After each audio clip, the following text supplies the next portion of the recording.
आपको इस वीडियो में इल्म बयान के बारे में बताएंगे। किसके बारे में बताएंगे? इल्म बयान। देखिए, ये आप जानते हैं कि मैं आपको उर्दू कवायद और इंशा वाली बुक पढ़ा रही हूँ, है ना। तो इसके कुछ चैप्टर्स मैंने पहले भी डाल दिए हैं। अभी डिमांड आ रही है कि मैम तशबीह, इस्तिआरा, किनाया और मिजाज मुरसल को समझाइए। तो इस वजह से मैंने अभी ये ऊपर के जो बचे हुए बाकी आपके चैप्टर्स हैं, मैंने यहाँ जीन्स तक तो आपके अपलोड कर दिए हैं सारे। अब ये बचे मुतरादिफ, मुतज़ाद, मुरक्कब, साबिक़ लाक़ी, ये सारी चीज़ें मैं आपको नेक्स्ट वीडियो में एक एक करके डालती रहूँगी, अपलोड करती रहूँगी, आप लोग देख लेंगे। फ़िलहाल क्योंकि आपके एग्ज़ाम्स आ रहे हैं और एग्ज़ाम्स में सबसे ज़्यादा आपको तशबीह और इस्तिआरा पूछा जाता है कि तशबीह क्या है और इस्तिआरा क्या है, आप बताएं, मिसालों के साथ समझाएं, है ना। तो इस वजह से मैं आपका ये हिस्सा बे है, इसका 3rd यूनिट इल्म बयान आपको पढ़ाने जा रही हूँ। तो आप लोग ध्यान से देखेंगे। इसमें मैं तशबीह, इस्तिआरा, किनाया और मिजाज मुरसल चारों चीज़ों को समझाऊंगी और पूरे अच्छे से एक्सप्लेन करूंगी। उम्मीद करती हूँ आपको अच्छे से समझ में आएगा। चलिए तो पढ़ना शुरू करते हैं। इल्म बयान। इस शेर को पढ़िए और गौर कीजिए। अब देखिए, इल्म बयान होता क्या है।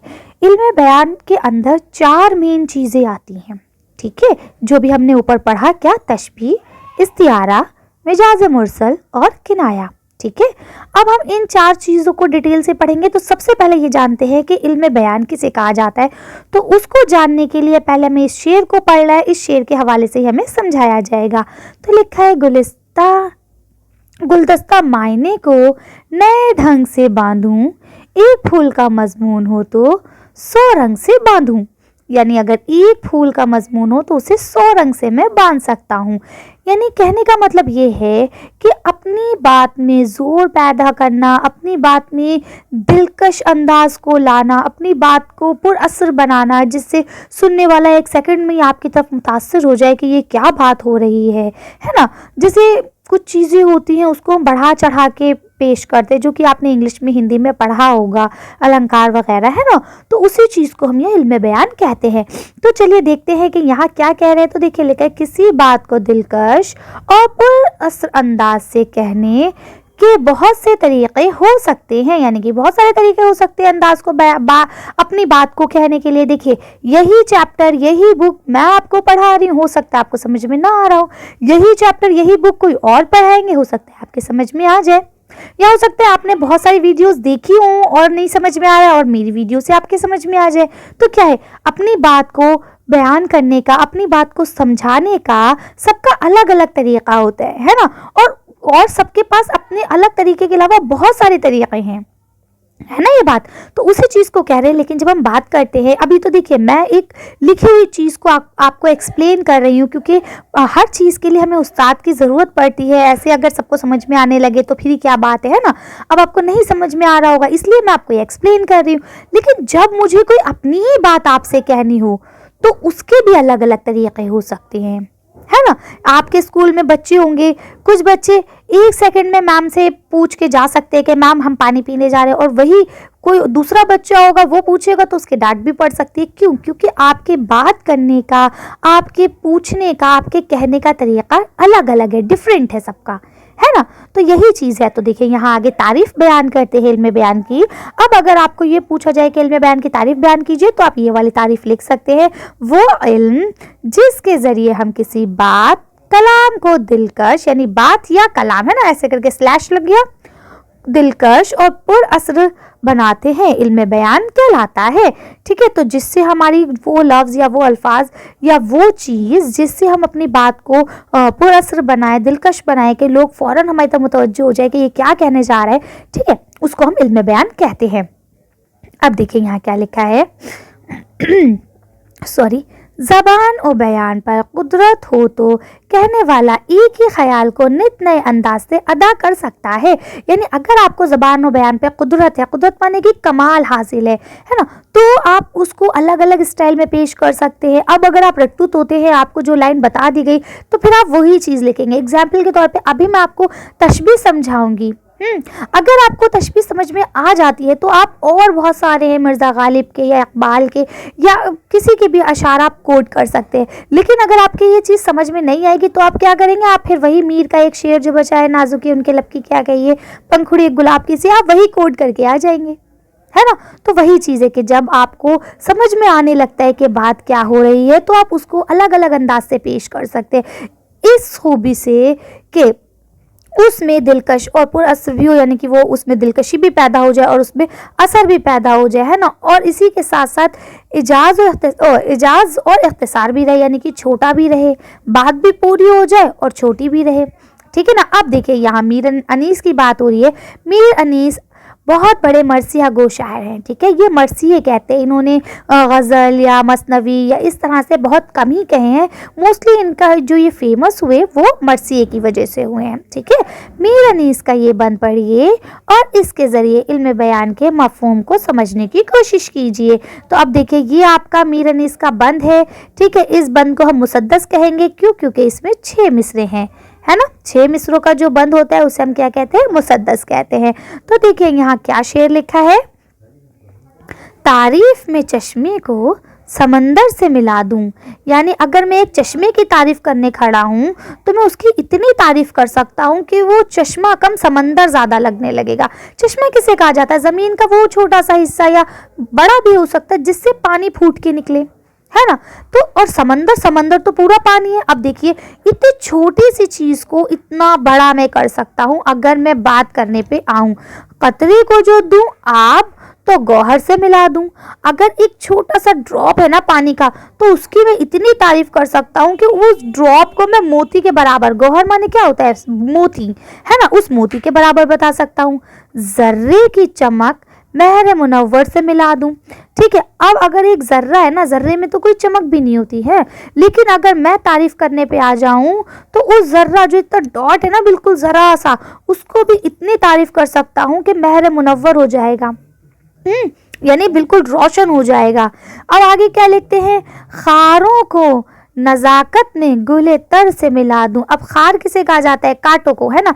अब अगर मैं बात करूं ना तो कांटों को भी मैं फूल बना सकता हूँ, इतना बता दूंगा कि आप उसको फूलों से भी मतलब ऊंचा समझने लगेंगे। जबकि कांटों को तो इंसान बुरा समझता है ना, कि कांटे हैं, चुभ जाएंगे ना, इनमें खुशबू है, ये सिर्फ तकलीफ देते हैं, है ना। लेकिन अगर मैं बात करने पे आ जाऊं, अगर मैं तारीफ करने पे आ जाऊं, तो मैं खार यानी कांटे को भी इतनी अच्छे से तारीफ कर सकता हूँ कि वो आपको फूल से ज़्यादा पसंद आने लगेंगे, है ना। तो देखिए यही वही बात आगे लिखते हैं।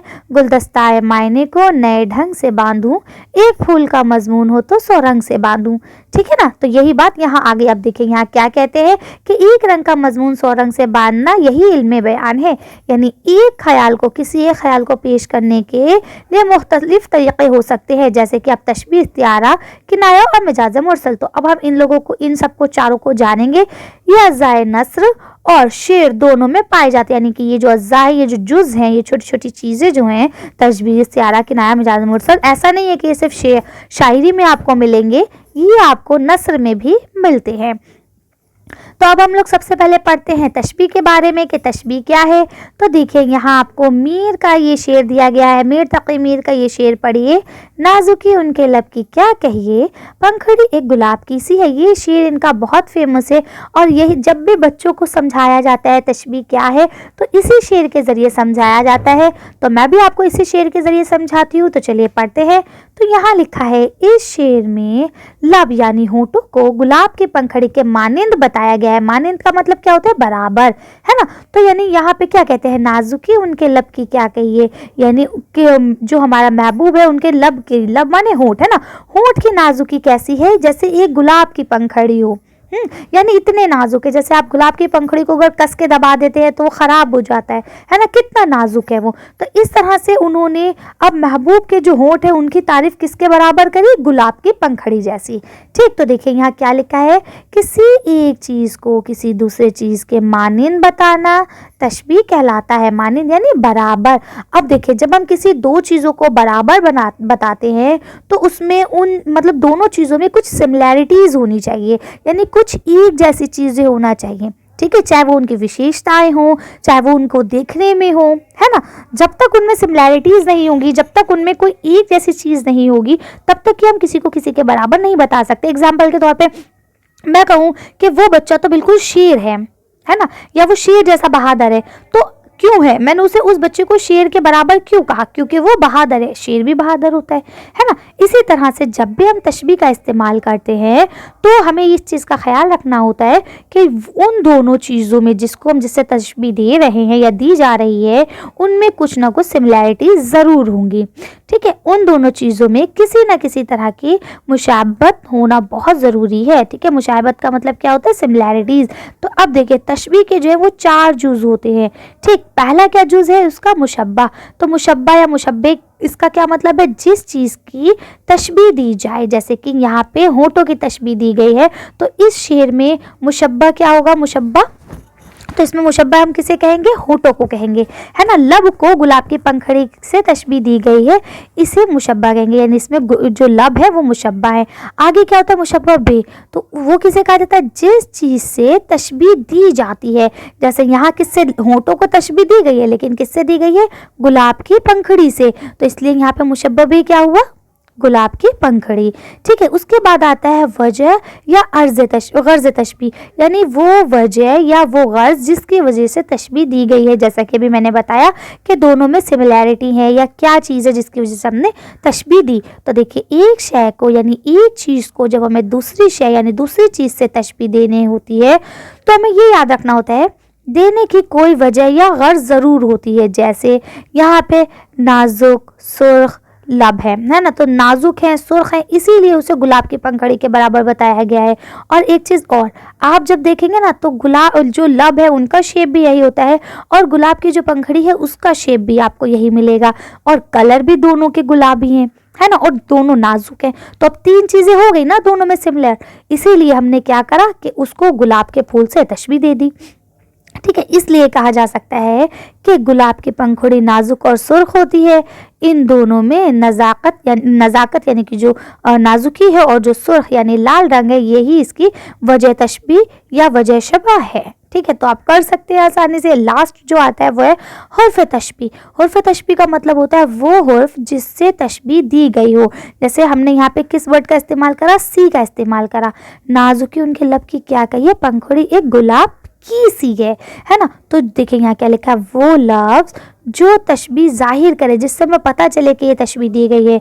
मीर के इस शेर में लफ्ज सी हर्फ तशबीह है ना। सी के अलावा ऐसा, जैसा, ये जो वैसा, सा, मानिन, तरह, गोया, यूं वगैरह लफ्ज भी इसके लिए इस्तेमाल किए जाते हैं, ठीक है। यही जो लफ्ज़ है ये हर्फ तशबीह कहलाते हैं। फिलहाल इस शेर में जो है वो सी है, ठीक। तो इस तरह से ये हो गए आपके क्या, तशबीह। अब हम बात करते हैं इस्तिआरे की, ठीक है। इसके बाद नेक्स्ट आता है इस्तिआरा। देखिए तशबीह और इस्तिआरे में बिल्कुल बाल के बराबर फ़र्क है, लेकिन क्या है वो फ़र्क बहुत इंपॉर्टेंट है। अगर आप उस फ़र्क को भूल जाएंगे तो सारा खेल ख़राब हो जाएगा आपका, ठीक है। तो इसलिए आपको सबसे पहले ये जानना है कि तशबीह और इस्तिआरे में फ़र्क क्या है। तो चलिए हम पहले आपको ये बता देते हैं। तो देखिए तशबीह में हम किसी चीज़ को किसी के बराबर कहते हैं। जैसे हमने क्या कहा, पंखुड़ी एक गुलाब की सी है, ठीक है, यानी हमने लब को भी बताया और उसको भी बताया जिसके बराबर है, ठीक। लेकिन जब हम बात करते हैं इस्तिआरे की तो हम इस्तिआरे में किसी को किसी के बराबर नहीं बताते हैं, हूबहू वही कह देते हैं, ठीक है। जैसे मैं कहूँ, अभी अगर बात करें तशबीह की, तो मैं कहूँगी आज मैंने शेर जैसा बहादुर लड़का देखा, ठीक है, यानी एक ऐसा बच्चा जो बिल्कुल शेर की तरह बहादुर था, ठीक है, डर नहीं रहा था। लेकिन ये हो गया आपका तशबीह। लेकिन अगर मैं कहूँ कि आज मैंने शेर देखा, तो इसका मतलब ये तो नहीं है ना कि मैंने रियल में एक शेर देखा। इसका मतलब ये है कि मैंने एक शेर जैसा बहादुर लड़का देखा। लेकिन यहाँ मैंने ये बात नहीं बोली कि मैंने एक शेर जैसा बहादुर लड़का देखा, मैंने क्या बोला डायरेक्ट आपसे कि आज मैंने एक शेर देखा, ठीक है। तो यही होता है इस्तिआरा, जब हम किसी को हूबहू वही बता दें, हम उसके बराबर ना बता के डायरेक्ट वही बता दें। आ रही है ना समझ में? दोबारा से बता देती हूँ। तशबीह में हम किसी को किसी के मानिंद बताते हैं, ठीक है, कि ये शेर जैसा है। लेकिन इस्तिआरे में हम डायरेक्ट कह देते हैं कि ये शेर है, ठीक। दोनों में सेम है, दोनों में सिमिलैरिटीज़ है, इसी वजह से हम कह रहे हैं, ठीक। दोनों में ही एक दूसरे को कहा जा रहा है किसी वजह से। लेकिन क्या यहाँ दोनों मेंशन है कि हमने किसको कहा और किस क्यों कहा, और यहाँ सिर्फ वही मेंशन है जिसको कहा, यानी शेर कहा। तो अब हम इसका सेकंड पार्ट बनाएंगे जिसमें हम आपको बताएंगे कि इस्तिआरा क्या है, जिससे आप अच्छे से समझ पाएंगे कि तशबीह और इस्तिआरे में क्या फ़र्क होता है। ठीक है, तो फिलहाल आज की वीडियो को हम यहीं ख़त्म करते हैं क्योंकि फिर ये वीडियो बहुत लंबी हो जाएगी और आप कंफ्यूज हो जाएंगे। अब मैं आपके ये 4 पार्ट में डालूंगी। फर्स्ट पार्ट तो ये आपका अपलोड कर रही हूँ, इसी के साथ आपका सेकेंड पार्ट में इस्तिआरा, थर्ड पार्ट में आपका किनाया और फोर्थ पार्ट में आपका मिजाज मुरसल। इस तरह से मैं आपके 4 पार्ट्स बनाऊंगी, तो आप चारों पार्ट्स को देख लेंगे। और मैं चारों पार्ट्स की वीडियो अभी आपके लिए अपलोड कर रही हूँ, लेकिन क्योंकि ये बहुत बड़ा हो जाएगा ना, इसलिए अलग अलग कर रही हूँ। तो आप लोग देख लेंगे, कर लेंगे। अगर कोई प्रॉब्लम होती है तो आप अपने असातिज़ा यानी अपने स्कूल के टीचर से भी पूछ सकते हैं और मुझे भी कमेंट्स कर सकते हैं, क्योंकि कमेंट्स में जवाब देना थोड़ा मुश्किल हो जाता है कि आप क्या पूछ रहे हैं और मैं क्या समझाऊँ, है ना। तो आप अपने असातिज़ा से बात करेंगे और लगता है कि नहीं मैम आप ज़्यादा सही समझा पा रही हैं, मेरी असातिज़ा से कांटेक्ट नहीं हो पा रहा है, नहीं कर पा रही हूँ मैं अपने टीचर से बात, तो आप मुझे कमेंट्स कर देंगे। तो मैं आपके सारे जो भी प्रॉब्लम्स है उनको इकट्ठा करके एक वीडियो अलग से बना दूंगी आपके डाउट्स के ऊपर। ओके, चलिए तो आज की वीडियो को हम ये खत्म करते हैं। आज की वीडियो में बस इतना ही। अगर आपको मेरी वीडियो पसंद आई हो तो प्लीज़ इसे लाइक और शेयर करें। अगर अभी तक आपने हमारे चैनल को सब्सक्राइब नहीं किया तो प्लीज़ हमारे चैनल को सब्सक्राइब करें। Thank you for watching.